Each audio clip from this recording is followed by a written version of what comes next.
Hello, my name is Anthony Hin, and I'm a physiotherapist at West Park Healthcare Center. Today I would like to take some time to talk to you about exercise and lung impairment. Many of us have heard that exercise is an important part of staying healthy, and how having an active lifestyle can improve your quality of life. However, when taking your next breath is difficult, it may seem hard or impossible to think about pushing yourself to do simple daily activities. Shortness of breath, also known as dyspnea, can be described differently depending on who you ask. Some might call it labored breathing, some describe it as a feeling of tightness in their chest, while others simply say it feels like they just can't get a breath in. Whatever the case may be, your experience of shortness of breath is specific to you. The same can be said about the causes. Shortness of breath can be triggered from feelings of pain or anxiety. Sometimes airways and lungs can react to the environment and close off.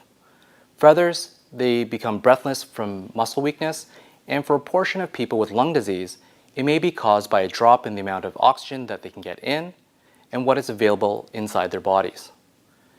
It is important to remember that no matter a person's age, how healthy or unhealthy they may be, everybody experiences shortness of breath. The big difference between one person and another is how much activity they are able to do before that shortness of breath stops them, and how they're able to cope with their breathlessness. Some of you may have wondered why you can no longer do some of the activities that you used to do so easily.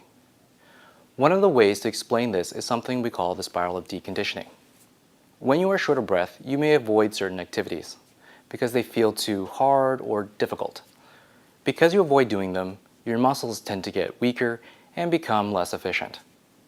Eventually, they will start to use more oxygen and you will have to work harder. Now, when you try to do the same thing, it makes you even more short of breath than before. This is uncomfortable, so you further avoid doing it. One activity suddenly becomes many, and eventually you become deconditioned to the point where even the slightest effort makes you feel out of breath. Breaking this cycle can be very difficult, but we know that there are many positive benefits to doing so.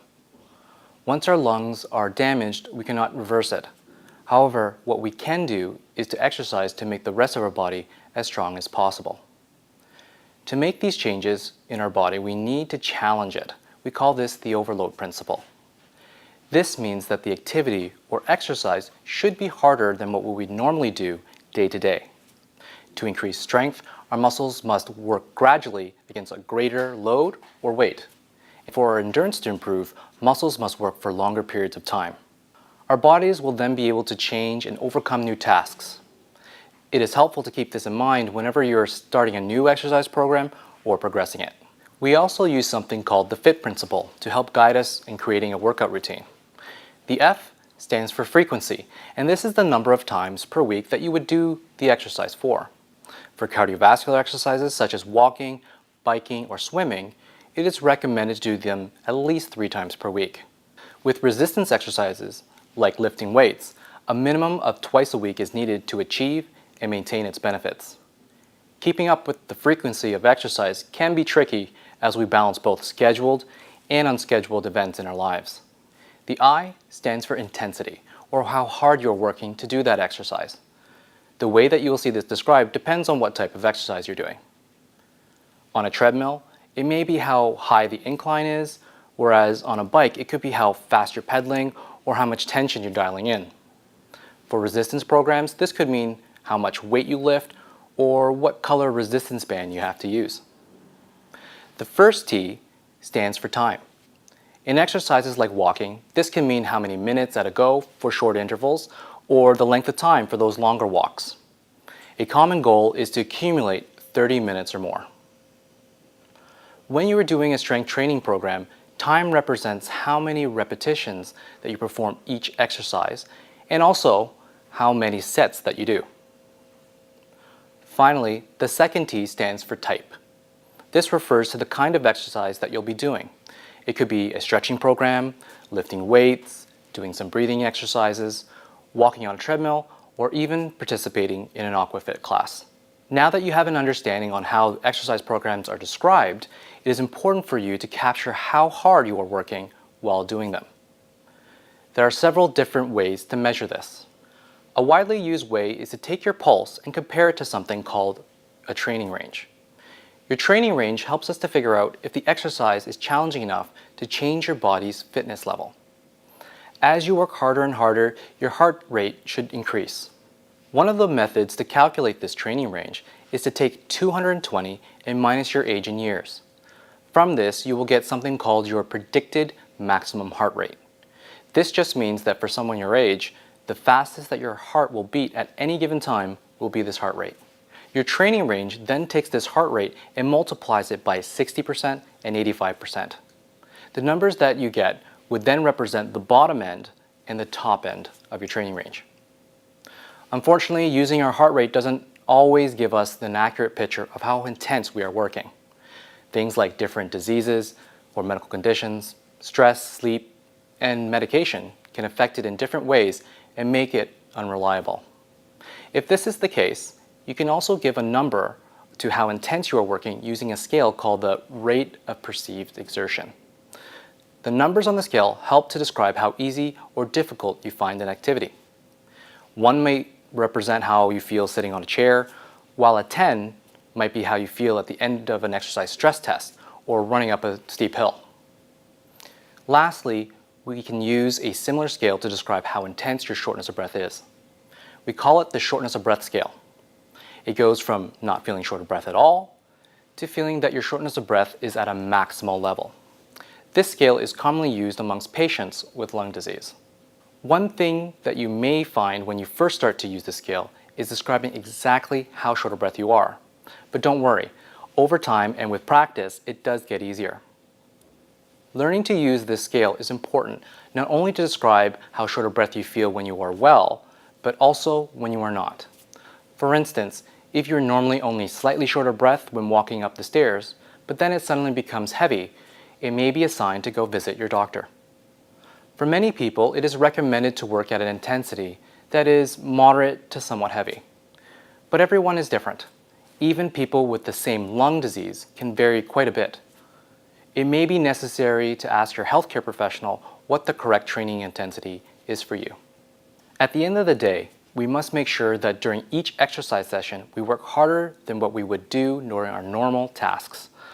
Over time, the amount of effort needed to do the exercise will become easier. When this happens, we should slowly start to increase the difficulty of the workout so that it continues to stay challenging. Keeping track of your exercise routine using the FITT principle and regularly monitoring your intensity can help you progress your exercises in a safe way. Sometimes doing long, continuous periods of exercise can be too hard for people. We know that people with lung disease, like chronic obstructive pulmonary disease, can achieve benefits from interval training similar to those who do continuous training. So how would this look? Let's say you can walk 10 minutes before having to stop because your shortness of breath is very, very heavy. Or as we just learned, a 9 on the shortness of breath scale. Expecting that someone would push themselves at this intensity and do it consistently isn't realistic. Your therapist may decide that instead of walking for 10 straight minutes, you could break it up into 5 or 6 minute sections and then repeat it several times. This may not only be easier on your breathing, but may also allow you to accumulate more walking time. Also, if we string different types of exercise together in this way, we can make for a more enjoyable and interesting program. As an example, you may choose to do a flight of stairs, march on the spot, and then go for a brisk walk, all while having breaks in between to catch your breath. Just as important as understanding how to exercise is knowing when not to exercise. Simply having shortness of breath doesn't always mean that we need to stop exercising. Some lung diseases change how you feel a little bit from one day to the next. This may be normal for you. Other times, even when we're feeling unwell, it may still be important to do some exercise, but you might need to lower the intensity of your program. Changes such as decreasing the amount of weight, repetitions, or even the amount of time can be made so that the loss of strength or endurance isn't as much as if you were to stop exercising completely. However, if you are experiencing chest pain, feel dizzy or lightheaded, have swelling in your ankles, or feel like your heart is racing, please speak with your doctor before starting or resuming your exercise program to make sure that it's safe for you. Starting and staying on track with your exercises can be difficult. Those of you who have had an exercise program before know how hard it is to be consistent every week. I'd like to give you a few tips to help you be successful. One of the most important things to do is to set up goals, especially short-term goals which are important to you. Perhaps you want to be able to walk 5 minutes so you can pick up your grandchildren, or climb a flight of stairs so you can get on the subway. The more meaningful it is for you, the better chance you will keep to your exercise program. It may also help to treat your exercise like taking your medication. Taking your medication consistently is one of the ways to help control your lung disease, and exercise is similar in how that it needs to be done regularly to be effective. Some people find it easier to do certain exercise while they watch TV or listen to music. This can make it feel like the time is going faster, but remember to keep the intensity where it needs to be. It may help to post a schedule on your fridge that tells you which days you are doing which exercises. Or you may choose to write in a journal the exercises that you will do and the times and reasons that you don't. Lastly, it's very important to be patient. There will be good days and there may be bad days. It can be frustrating waiting to see the changes in your body or how you feel. Any improvements that you do see will take time. Exercise can be a big part in your journey to improve your health and well-being. And I hope that you have found this talk helpful, and thank you very much for spending this time with me.